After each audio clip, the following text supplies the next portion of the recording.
Hi, everyone. Today, I'll show you how to make your Pinterest account private. It's a straightforward process, so let's get started.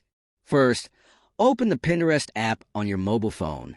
At the bottom of the screen, tap on the person icon to access your profile.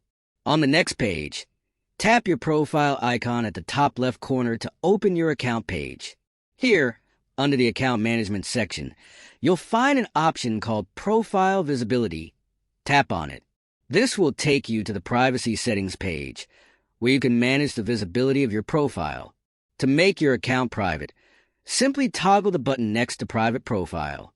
Once you activate this setting, your account will switch from public to private, ensuring your content is no longer visible to others unless you allow it. And that's it. You've successfully made your Pinterest account private. If you found this video helpful, be sure to like, comment, and subscribe for more tutorials. Thanks for watching, and see you in the next one.